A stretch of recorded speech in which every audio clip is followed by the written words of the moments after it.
Hey guys, this is Trevor Wicken from medxcoach.com. Again, thank you for tuning in and just letting me pop into your inbox. I really appreciate it, and I'm glad that you're clicking on this. I'm glad that you're seeing this, and I'm glad to be seeing my smiling face, because I obviously can't see yours.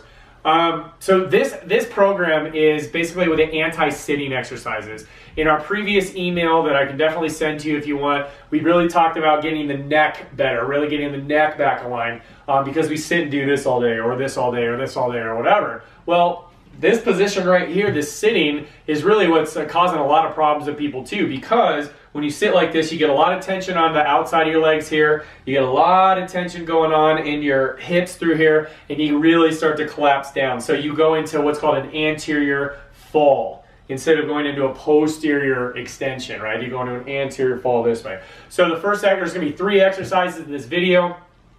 Is my gift to you that we're really going to work on for anti-sitting and how to combat the fact that you sit like this for anywhere from 6 to 12 hours a day, which is very hard on your body. So the first thing we want to do, you can do this sitting on a chair, you can do it on a bench, you can do it on a football, you can do it against a wall. It's basically just to stretch out your piriformis, okay? Because when you're sitting like this, the muscle on your piriformis is back here on your hip or your glutes, and so that gets real tight. So what we want to do is bounce up and down, because it's way fun to make you smile. But on a chair, what you're going to do, or on a ball, is you're just going to cross one foot over the other. Now, if you're sitting on a fit ball, make sure you have enough balance to do this, but you're going to sit up like this. If you're on a chair, you're not going to have that problem necessarily. You're going to cross one leg over the other, and then what you're going to do is you're going to pull your abs in and just slightly lean forward. You will feel a stretch on this leg kind of in the backside of the hip. Okay, so you're going to just kind of sit up tall. I don't want to see this. You're going to sit up tall and you're just going to lean forward. So some people, if you have some hip problems, or if like you're just really tight,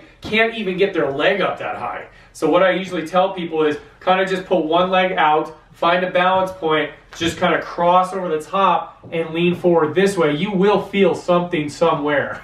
Okay, the goal is to feel like when you're on that cross leg, to feel it on this hip, but you may feel it in this guide hip as well. And if you're doing it on a ball, you get to work in your core too, right? So another way to do that real quick is you can do it against the wall as you're here, cross that leg, and you're just going to kind of lean forward like that, and that's going to give you the same stretch in the back of your hip.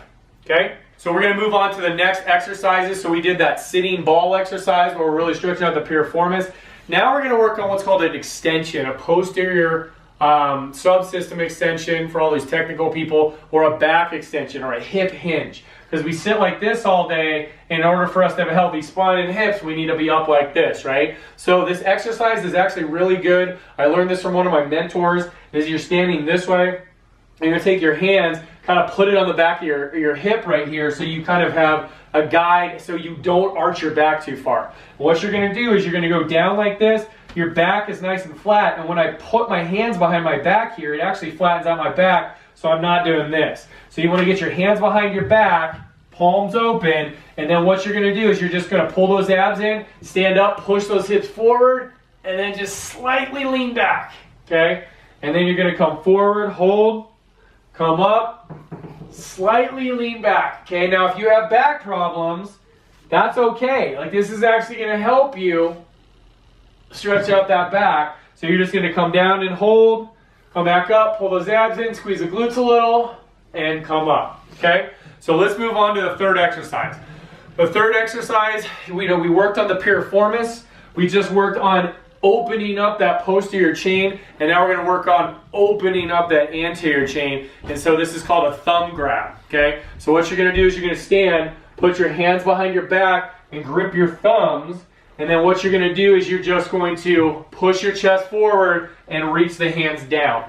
So you're going to be this way. I'll do it forward too. So you're going to take your hands, you're going to lock them behind your back, you're going to reach down, and then you're going to stand up nice and tall and open up your chest. Okay, you should feel that through your chest, through your shoulders, all that kind of fun stuff, and you're going to open that up. Okay, so once you get done with these 3 exercises, you're going to have looser hips this way, looser hips and core this way, and then you're going to be more open here, and that's going to be your anti-sitting program. You're going to stand up, do that every, probably hour and a half. Just do a couple reps, right? 5, 10, 15 reps. hold it for 5 to 10 seconds open like that. Your energy is going to go up, your focus is going to come back, and that stiffness at the end of the day and when you wake up in the morning is going to be way diminished. So thank you guys again. Hope you enjoy this gift. See you on the next email.